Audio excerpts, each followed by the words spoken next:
ब्यावर उपखंड का सबसे बड़ा सरकारी अस्पताल राजकीय अमृत कौर अस्पताल। इनसे मिलिए, ये वो शख्सियतें हैं जिन्हें हम भगवान कहते हैं। हमारे संकट मोचन बनने पर उन्हें सम्मान देते हैं। भगवान के इस मंदिर में इन दिनों हाहाकार मचा है। हाहाकार भी कोई जनहित का नहीं, बल्कि अहंकार का, जातिवाद का, ऊंच नीच के गुबार का। नहीं चलेगी, नहीं चलेगी, डॉक्टरों की दादागिरी नहीं चलेगी,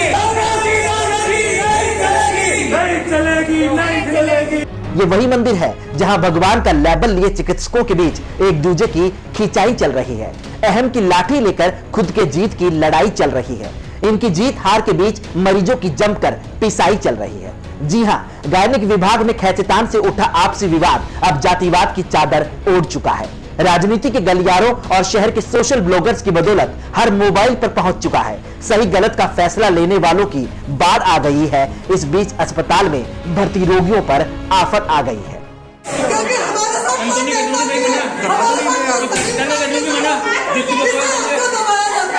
बहुत समय श्रुति मैडम के लिए कुछ नहीं होना चाहिए, ये आप उसको कह दो। जैसे मैं अब आके बोलती है कि इसमें ये नहीं है, उसमें वो नहीं है।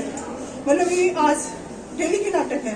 जो इल्जाम मुझ पे लगाया गया इतनी भीड़ में, वो भीड़ मेरे पे हमला कर सकती थी।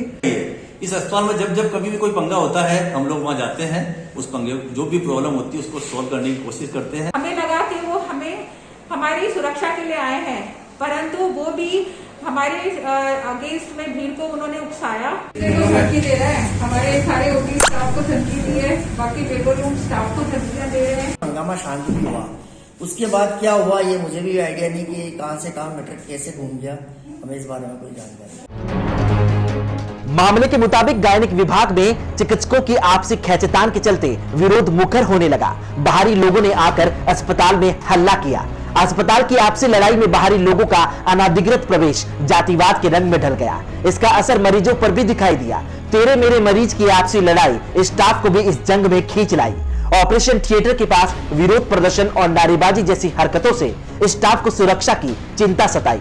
मौजूदा स्टाफ ने पीएमओ से हल्ला करने वाले लोगों से बचने हेतु सुरक्षा की मांग कर डाली। धमकियों और कानून में फंसाने के पेच सामने आने लगे। निजी स्तर पर मीटिंगें और खुद की जीत के लिए अहंकार की झालर सजने लगी। आखिरकार इस पूरे घटनाक्रम में अमृत कौर के बाहर और भीतर राजनीति उबाल मारने लगी। सियासी ताकतें पगफेरा कर रही है, साच झूठ का पहरा दे रही है। सच बताएं तो पूरी फिल्म में अपने किरदार का चेहरा दे रही है।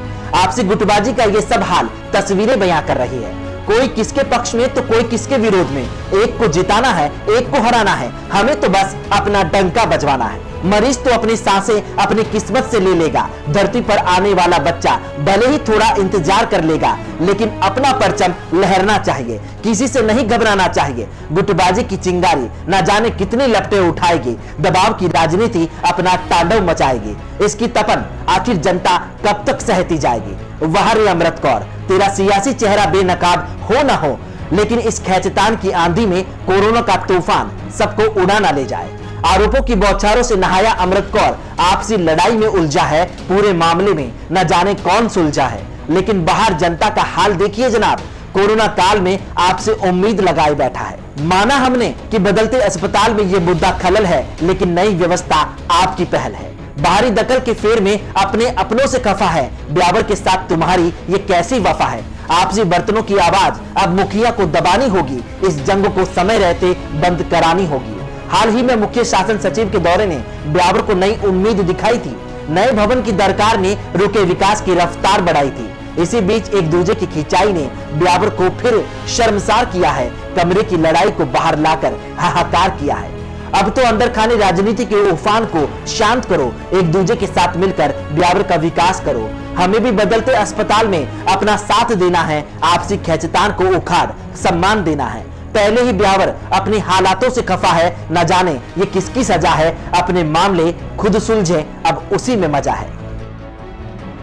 विजुअल एडिटर चंद्रप्रकाश साहू के साथ कुलभूषण उपाध्याय की रिपोर्ट, जे स्काई न्यूज।